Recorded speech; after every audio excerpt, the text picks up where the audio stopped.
Okay, so as I just said, we're going to do one last top three game each because we've done two each so far. So I can't remember who went last. I think it might have been me, wasn't it? Yeah, I did Ocarina of Time, I think. Should we go back to Ethan? Yeah. Yeah. What else did I have?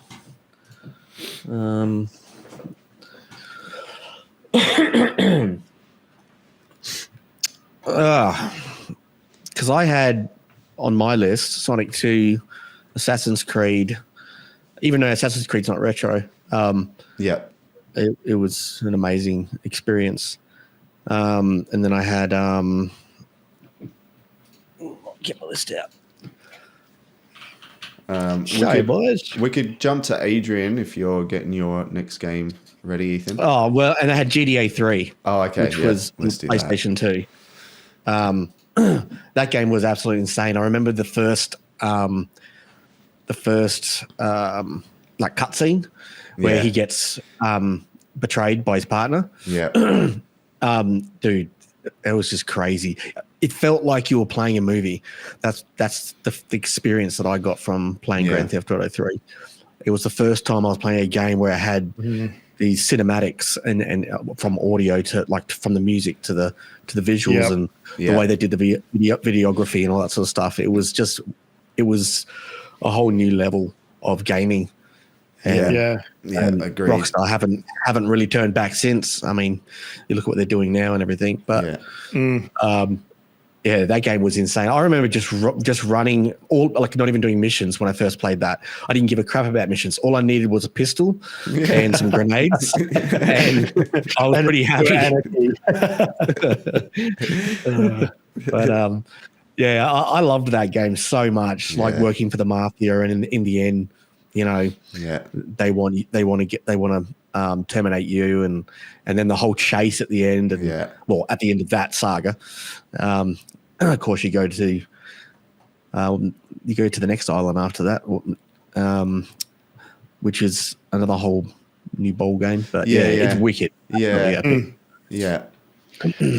good. I think like you touched on something really cool there, Eth, where it was like I feel like with the PS2 and the Xbox, that era of games, it was like everything that you'd kind of been promised or suggested as a kid of what video games could be was actually starting to materialize in front of your eyes, where you were like, wow, I wonder what the graphics will be like in the future. And then, you know, even by today's standards, sure, the PS2 is not that amazing. But it was like, at the time, it was the cinematic storytelling and character development and creation of those games was just, it was a really special thing to kind of go from the 2D games and then the clunky 3D games, although not all of them were clunky. As you were saying, Ties, with the Zelda game, like some of them were just perfected. But like that PS2 era, they really started you actually went, oh, this is what I've been waiting for, you know, was kind of the experience of those games. You know? It's funny actually, because that's where I am now for Red Dead Redemption 3. And this is how quick like our graphics and, you know, the gaming technology is going. Red Dead, I'm playing Red Dead 2 on my MSI. So in the UHD, and it's already starting to look crap to me now. And so I'm like, now it hasn't been optimized, but I'm like, they may do an optimization or that sort of stuff, which would help a lot. But I'm like, what is number 3 going to be like? They did this one in 2017. Was something like that? That's ages ago, man. And it's so immersive still. So imagine what they've got coming next, which is what this one did. Grand Theft Auto 3 was, we got to this and we were like, oh wow, we've made it to a new level. How good were the artworks, that music and that and artwork. The song. You know what? Let me actually go to this. Like, the opening for this was just something else, wasn't it? Let me do this one. But I love the RAM okay, ROM okay. Yeah. Like this, you're right, Ethan. Like this was playing a movie for the first time, wasn't it? It was. For all of us. Hearing this piano for the first time, you've got like opening credits. Like that is what a movie does. Yeah, I know. Absolutely. Which all of this was very special, to be honest, when we first, were introduced and to like this music, like this is not video game music. And it's like, what am I about to get into? That's a good point. Yeah. And then you literally do like join the mafia. So noir.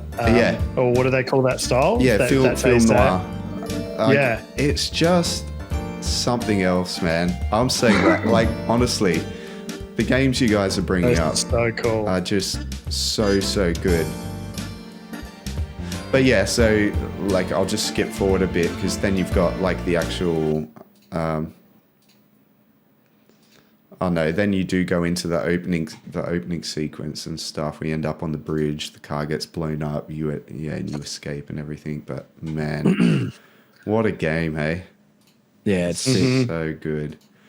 That's a sick one. I mean, you could do a whole podcast just on Grand Theft Auto games. I know. If not, just multiple podcasts. Yeah. I might just jump in on that one and say GTA Vice City is the only game I think that I ended up doing an all-nighter for. Yeah, wow. So GTA 3, I mean, I played that all the time. But Vice City, I remember like firing up the PS2 probably like 7 o'clock, 8 o'clock at night or something. And like I have no recollection other than like my bedroom got dark and then my bedroom got light and I started hearing birds. And like it was actually such an off-putting feeling. Like the whole mystery of nighttime had just been completely peeled away, because it's like as a kid you're forced to go to bed. You hate it. It's like, why do I have to go to bed? But then as you get older, you just do it out of habit. But then the fact that I did not sleep, but daytime came without me going to sleep, it's like it was just the weirdest feeling. But I remember like just turning it off and going to bed. But at the same time, it was just like, man, this game just took me somewhere I've never been before. But yeah, so good. All right, let's move on. Adrian, do you want to go another one of your top three? I don't know if this is a top three, but this is another Saturn game, but it's not a Saturn exclusive. Although I will mention that it was launched first on the Saturn, but it's more associated with the PlayStation. And that is, I'm actually going to pick the first Tomb Raider game. Nice. Because you were mentioning like adventure games ties, and it's like I wasn't lucky enough to be able to play Zelda because I didn't have a Nintendo 64. But this, like Tomb Raider, was kind of like that first game where, and I'll play some footage as I'm talking about it, even though everyone's seen it, has seen all of this done before. But nice. Here we go. But like there's a couple of things that are, I'll just take my mouse off that there while that's playing. Is this huge open world caverns that you're exploring around. And I think those lights are all pre-baked. I think, although I'm not sure looking at her. Man, no, they're not. They're actually classic 3D animated graphics is giving me such a nostalgic feel right now. Man, isn't it? Like it's just something else. Ethan, sorry, Adrian, I'm just going to jump in super quick. Yeah. Ethan, do you remember playing this in Canberra at the Youngs? Yeah. What was her name that bought it? Sarah.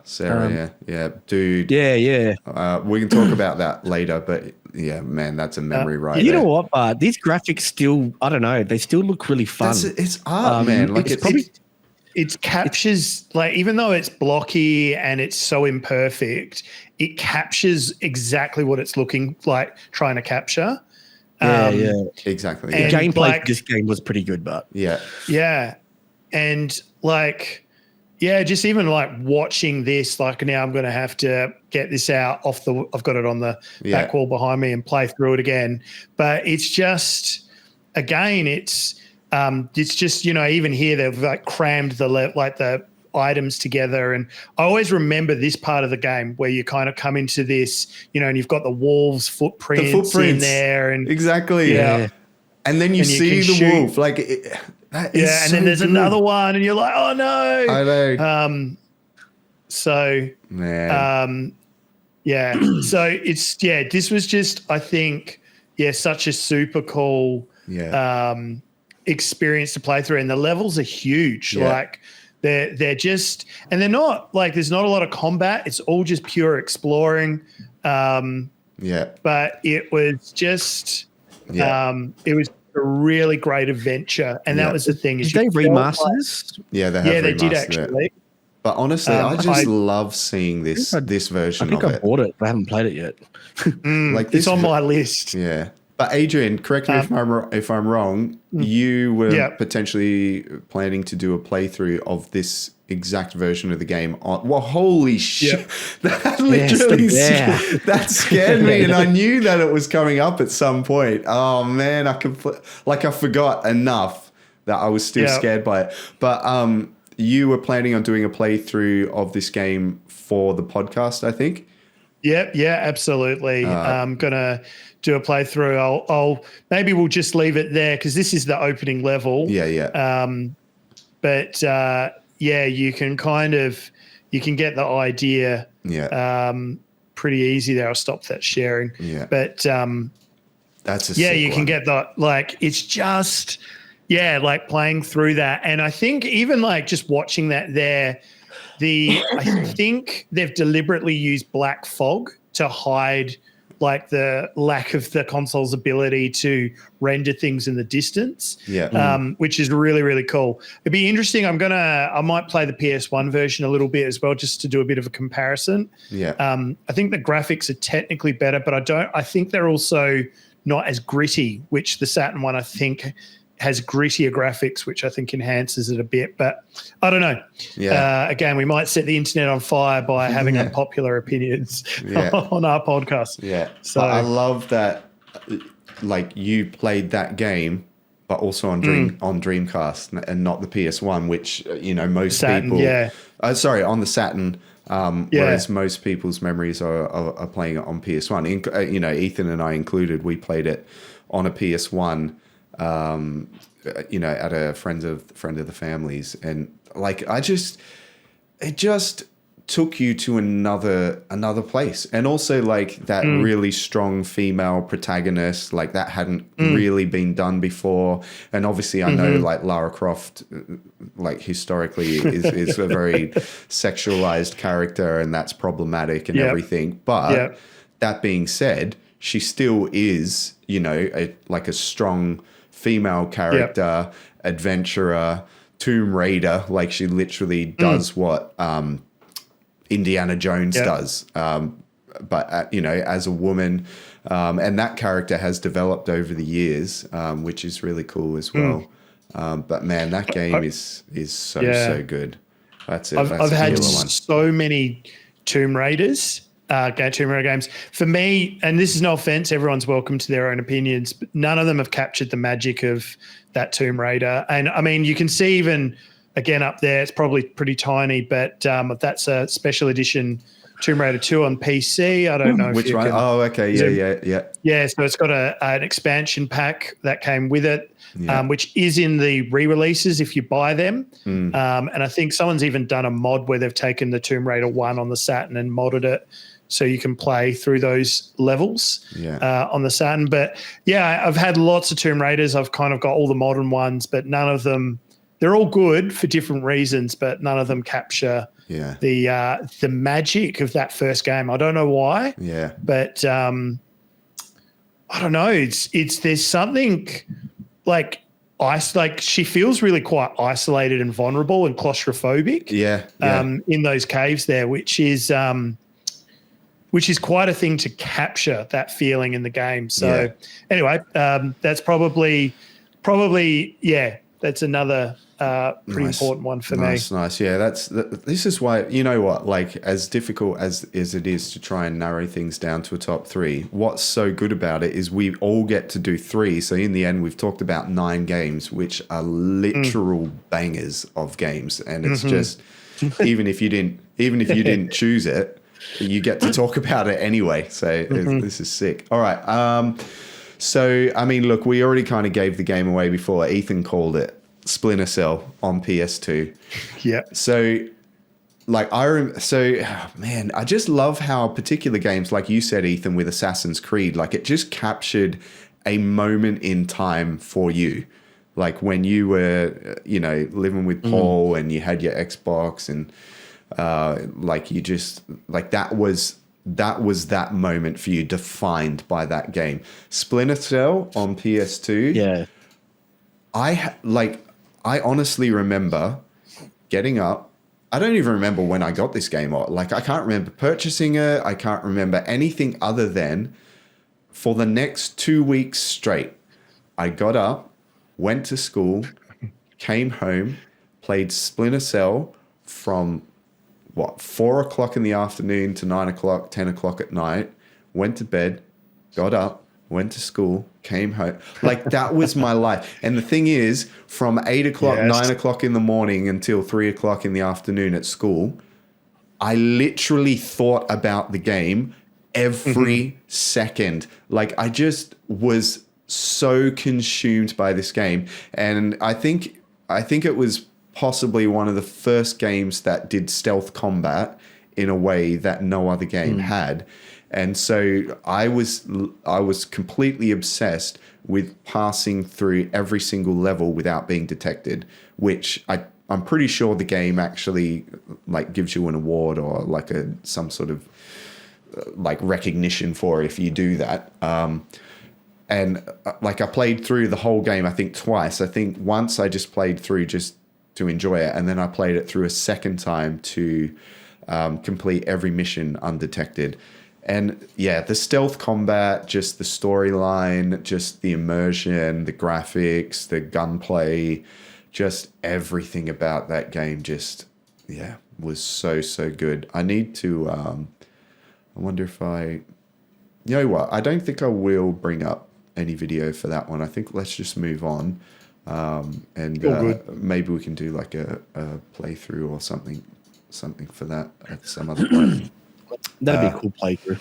Yeah, it would be pretty cool. It'd be a long one, so we'll see. Cool. Even all just highlights would be good. All right. Should we do a quick run through of our honourable mentions? So anything else that was on your list or anything that you've thought of that we haven't talked about yet? So yeah. I did have Halo 2. However, that's not exactly retro, but I I'll put that in retro. Yeah, I mean, it is old. Yeah, old now. I don't know if it was. Yeah. Which what console is Halo that? 2. Xbox 360, is it? Yeah. Well, I think I played Halo 1 on the first Xbox. I believe that's how it was going. But I played Halo 2 online on Xbox 360, and I used to only work 3 days a week. And I specifically remember. Now I don't know if this was meant to happen or it was a freak glitch. But basically, I got so good at playing Halo 2, no one could beat me. Didn't matter who they put in front of me. Nice. I knew the maps off by heart so well, man. Yeah. I was unbeatable. And one day I was playing, killing everyone, and it was probably 25 of us on there or whatever. It would have been around something between 15, 25 people. Yeah. All of a sudden, the game stopped. Little message came up and it was talking about a configuration was happening. And then the game started again and the server had put every single player against me. So I was no longer a part of a team. I was now by myself. And I still killed them all. Yes. Because I had so much time to play that game. Yeah. And that was one hell of a game. I remember, Adrian, you took me to your mate's place Yeah. I remember this. And we played there. Yeah, they hated me. Because they were supposed to be really good. They were supposed to be really good at Halo 2. Yeah. And I absolutely killed them. Yeah.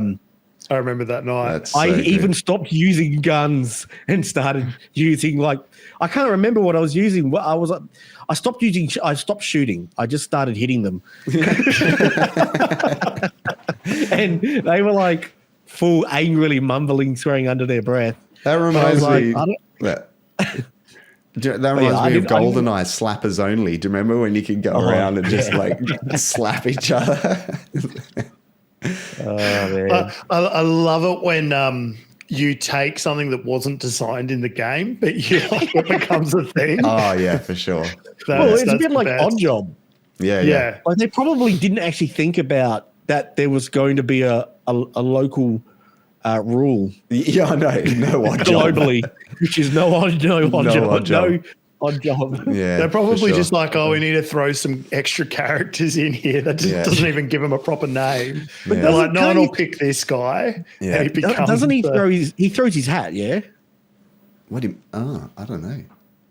No. I thought he could I don't know. Maybe in the movie he does. I don't know, honestly. Ethan, do you have anything else on your list you want to quickly mention before we go on to Adrian? Yeah, I did. Halo 2. No. I mean, anything other than that. Like, did you have any other stuff besides that? Well, not at the moment. No. Okay, no worries. If you think of something, just jump in. Adrian, what else did you have on your list? Oh, honourable mentions. It's really, really hard, actually. I'm actually not sure. I just want to mention the Sonic games just because they were obviously pretty critical. And I feel like so much good stuff has been said about Sonic that it probably doesn't need to be said anymore. Yeah. I'm not sure if I've got any other honourable mentions where I'm that's I will say actually one game again which is nothing special. It's not regarded it's kind of got a cult following, but that I really love playing on Xbox. Actually, no, I might do two original Xbox games. First one I want to do is the Max Payne games. Oh yeah. Because again, similar to what Ethan you were saying with GTA, and you felt like you were playing a movie. The Max Payne games to me probably didn't quite feel like a movie, but the level of the storytelling in the Max Payne 2, particularly for me, because I played them out of order, so I played Max Payne 2 first, was just mesmerizing because they had taken photographs of actors and turned them into a graphic novel, film noir style. And then they had voiceover actors, really good quality voiceover actors, reading through the dialogue, and then that story interweaved through these levels beautifully. And sometimes you would go into these flashbacks, and it just had a really quirky game world and all of that, the Max Payne games. So Max Payne 2 definitely for me, which I know a lot of people prefer number one, but number 2 for me was probably an honourable mention. And then the other honourable mention is another not Xbox exclusive, but it's a game called Beyond Good and Evil, which is a Ubisoft game. Yes. And I have to mention that one, and I'm going to bring it up. So many people rate this I game. recognise I never actually played it, but it was, for a lot of people, this is a hugely... And it's not I'm not going to turn around and say it's not like Ocarina of Time or Zelda level. That's a remake. Let me just bring up the Xbox version just because that's what I had. Just give me a sec. Yeah, you're right. Gameplay. Let me share the screen so you can actually see that what I'm doing. Allow. There we go. Let's just find. So this is obviously you're going to get some of the screenshots there. This looks like it might be what I want. But again, this is it's a remake, but we'll go with it for now, just so that we don't have to. Again, it was the immersion. For me, I'm actually going to go back a little bit here. Here we go. That's just fighting one of the bosses. It's this kind of again. You can see the Mega Drive roots. I feel here where you've got this kind of cartoony aesthetic. Yeah. In this 3D world, and it's like this, sci-fi adventure kind of thing with monsters and all sorts going on, and it's this just pick up and play action kind of gameplay. And then you can kind of, if I scroll ahead a little bit here to some of the, let's see if we can, here we go. Just some, again, just this really cool, like inspired world, of unique things and characters and items. I'm just trying to find a good gameplay. I didn't care much for some of the side games, but I'm just trying to look. Let's see if I can. Yeah, I don't know. It's probably not capturing all of it, but it was, honourable mention, definitely. Yeah, for sure. Beyond Good and Evil. I definitely played that before, not from owning it. I think I played it at someone's place or something. And I remember liking it, but I've actually completely forgotten about that game. Yeah. Just really the characters, you really connect with the characters. That's the thing for me. Like, I love really strong stories and characters, and the characters stay with you, which is, I think, what makes the game have a cult following. Yeah, no, that's a sick one. Yeah, I always wanted to play it. But never have. But yeah, it looks so good. Just on Sonic, you mentioned Sonic before. I haven't got Sonic on my top list, but Sonic 3, Ethan, do you remember when we rented that for like a weekend or something? In fact, I think we might have rented it twice, but we never got it. But I think we got as far as the snowboarding level on Sonic 3. That game entered my subconscious in a way that nothing else did. Like, I would literally dream about it, because once we took it back to the store, my brain knew I can't access it anymore. So it's like the only way you're going to access it is by dreaming about it. So I dreamt about what we had played, but then my brain started filling in the gaps of what would come next. Like, it was incredible, just such a good game. So I've only just recently started playing through Sonic 3 again. Didn't realize that Sonic 3 and Sonic and Knuckles was actually like how the game was planned to be, and then they ended up doing part 1 and part 2 basically, and then you got the lock-on technology. So I've almost finished Sonic and Knuckles now. I'm up to the last boss and I can't beat it. So it's like being a kid again, where it's just like literally too hard. So but I mean, it's got save. You can save your game, so you don't have to play from start to finish. So that's good. But that was a sick one. But yeah, Sonic has to be mentioned, I suppose, at some point. So on my list, a quick one. So yeah. Just a quick one. Just had a look. I just had a squiz. Yeah. Tomb Raider 1 to 3 remastered, starring Lara Croft. Oh yeah. Optimized for Xbox Series XS. Oh, nice. So we'll be getting that. Yeah. That's gonna be sick. They're so good. They're just so good. But right, so my next honourable mention has to be Prince of Persia: Sands of Time. So PS2. Oh, dude, that was a wicked game. I remember Christmas. Do you remember like the Turners came over for Christmas one year, Ethan? And that's when I was playing it. But I think I was playing it through for like the second or third time. Like, I just who was the Turners? Dell's family, mate. Oh, yeah, like okay. Lockie and Luke and stuff came over for Christmas. Right. Yeah, they came over. It was strange, but like I was playing it for the second or third time. I still remember playing it on like a 40-degree day at my in-laws. The aircon was cranking, all the lights are out, and I was just playing it on their like 70-inch, like 50-inch plasma screen, which they had back in the day. So that was when I played it through the first time. Then I bought it myself, played it through again over Christmas. But this game just, what it was did you like play that on? Was PS2. that PlayStation? PS2. Yeah, on PS2. It was like the predecessor of Assassin's Creed, basically.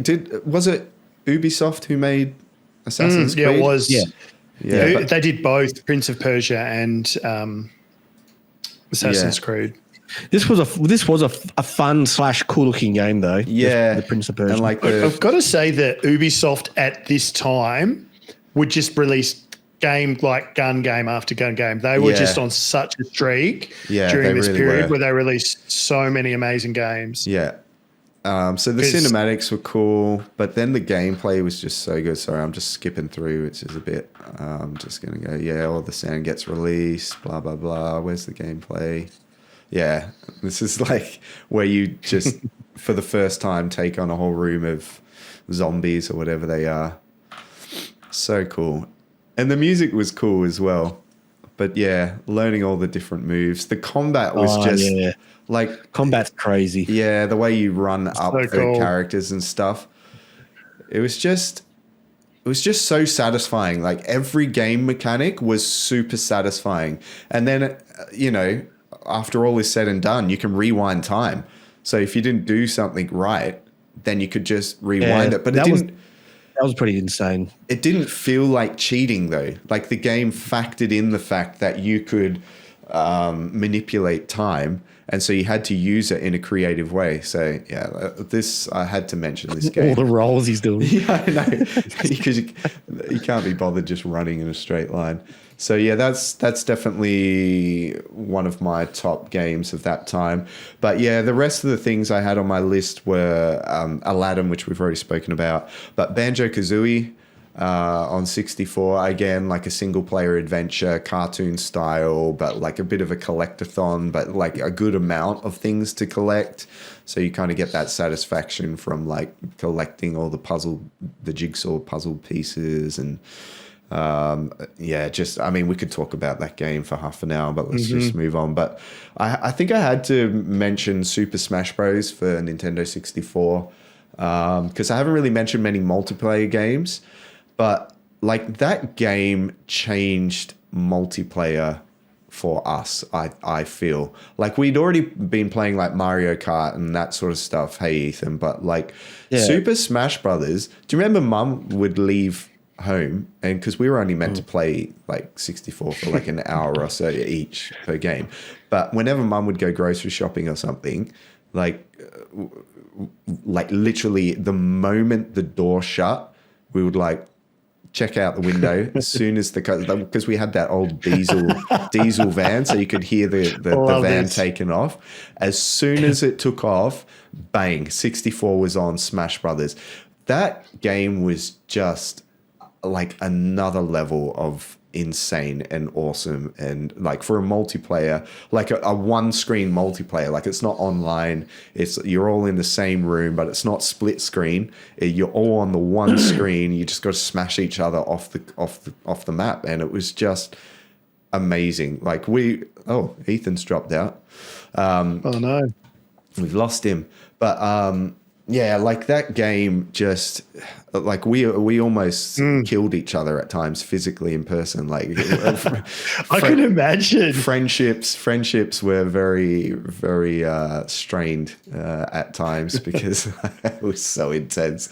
But it was awesome. Oh, it was so I love awesome. Those multiplayer like games like that where you can just lock in a session and you lose all track of time. Like I can remember so many times with friends with Halo nights where it was one of those things like everyone I knew just basically seemed to have an Xbox, so we would have 2 or 3 or 4 Xboxes in a house. I know. And then we would run like we would link them all up, and then we would have a team of people would be on one TV, so you couldn't screen watch. That's when screen watching became illegal. Yes. Because beforehand, like screen watching was a part of the game. You can't divide the screen up in 4 places, but Halo was when it became illegal, and I love that about it. It's so good. Yeah. So those multiplayer like Smash Bros, like I love that. But that's when so many good memories. That's when our friendships started to get strained, though, didn't they, Ethan? Oh, dude, Smash Brothers was pretty intense. Oh, so intense. Yeah, so good. You get on a roll. Yeah. And you're just killing all your friends one after the other. No, it's so good. But when we would play stock, right, Ethan? So like 3 stock. And then so there'd be 4 of us playing, but then you'd get down to the last 2. So everybody else is just watching. And you got 1v1. And it was just so good because sometimes somebody would still have 2 stock and the other person would have 1 stock left and they're already on like 80% damage. But sometimes that person would like get a power up that like reduces all of their damage, and then suddenly they knock the other person off and it's 1v1, 0% damage, and everybody's like, oh shit, you're not going to let him come back from this, are you? And then if it happened, like, friendships just lived and died by the game. It was just so good, man. Oh, what a time to be alive. All right, should we move into the last segment? To be honest, we have already gone 35 minutes. So we don't have to do top gaming memories, but maybe we can just, if you've got something on the top of it. If you've got something on the top of your head, we can just end things in the next 5-10 minutes with that, and then we'll just introduce our first playthrough, but that will take literally 30 seconds. So, what do you reckon? Yep. Yeah. Well, I want to share. Actually, I've got a couple of things that I want to share. So one of them, and I'll just be quick with this, is so back to the Mega Drive. One of my favorite games of all time, which I haven't actually mentioned, is Rocket Knight Adventures. And sick, yeah. This is an amazing game. And I remember as a kid, so this would have been, so as I mentioned earlier, I probably got my Mega Drive in about 97. And as a kid, I used to love reading comic books. And if you can remember, in comic books, there's used to be ads, and there still are in a lot of like the Marvel ones and that. And I remember seeing an ad for this game. And I'll bring it up onto the thing. Oh, that's sick, But I don't know if this was the ad or it was something similar to this.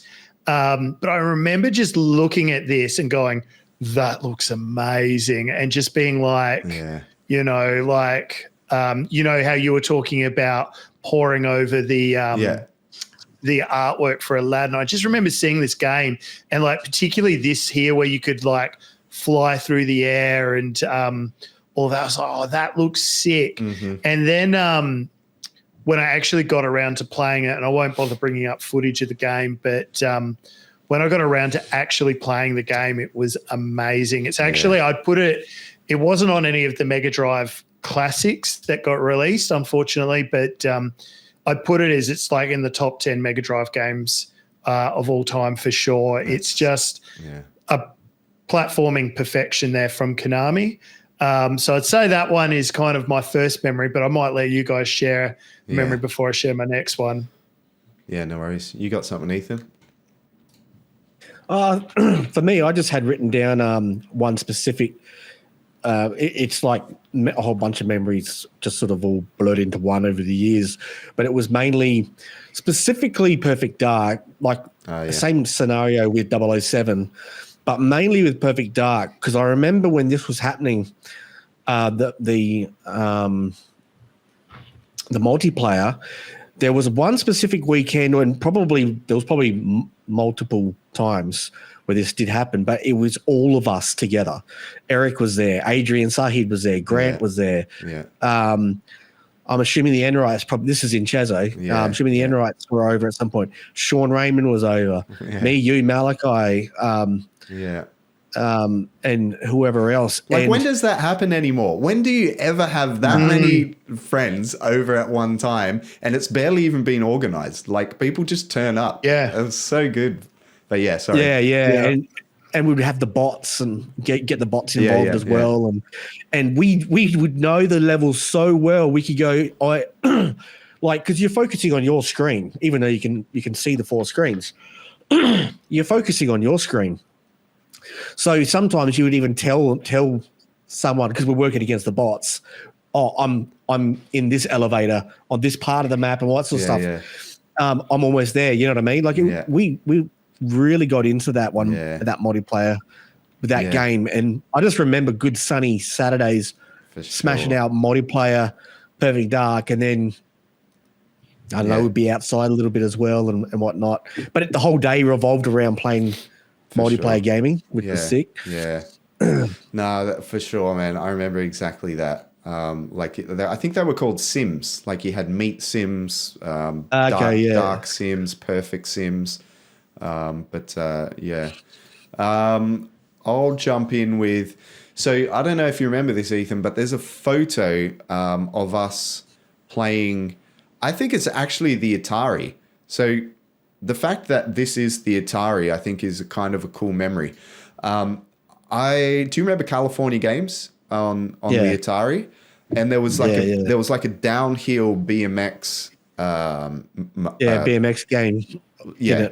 Well, so you have to go down the BMX, down the hill on a BMX, and you would launch off of jumps and stuff and do like as many backflips as you can, and you get points for how many flips or tricks or whatever you do. But like we're talking about the Atari, so this is like 5 pixels on the screen, but it was so good, like this BMX mode, that like sometimes you would get enough speed, and then you'd hit a jump and you would literally be flying through the air for, I mean, it probably in reality was only between like 3 and 4 seconds, but it felt like you were flying through the air for hours because the pace of the game was so fast. And so you'd obviously be like twirling around doing backflips, and then the problem is you didn't know when you were going to land. So you had to try and time it so your tires were in the correct position before you hit the ground. Otherwise, you just stack it.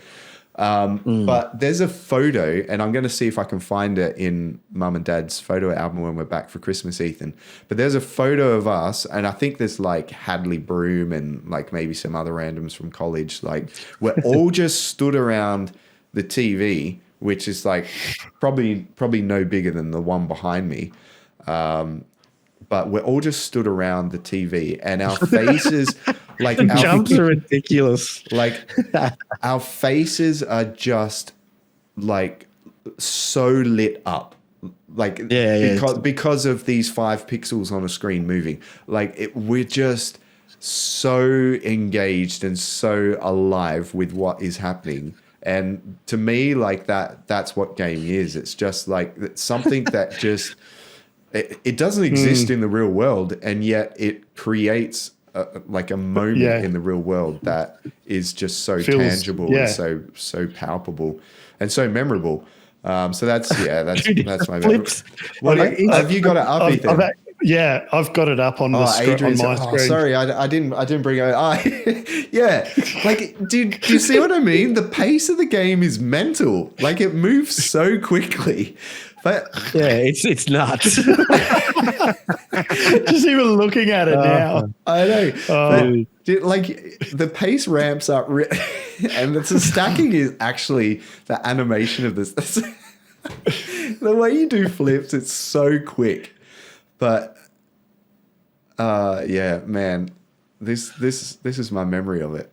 Like it makes you laugh so much, but then all of a sudden you'll build up pace, get a huge jump. And as I say, like you'd be lucky if you're in the air for more than a few seconds at any one time. But, you know, everybody's just completely glued to the screen watching this. See, the game doesn't even show you where you are. You just have to guess. Dude, you can literally jump off the screen. Like, so I love that. Yeah, you could jump on like one screen and then basically you don't even land on the next. Gold. But no, like that is exactly it. That's what I remember. So Ethan, we'll try and find that photo, and then we'll maybe we can put it up on a later pod.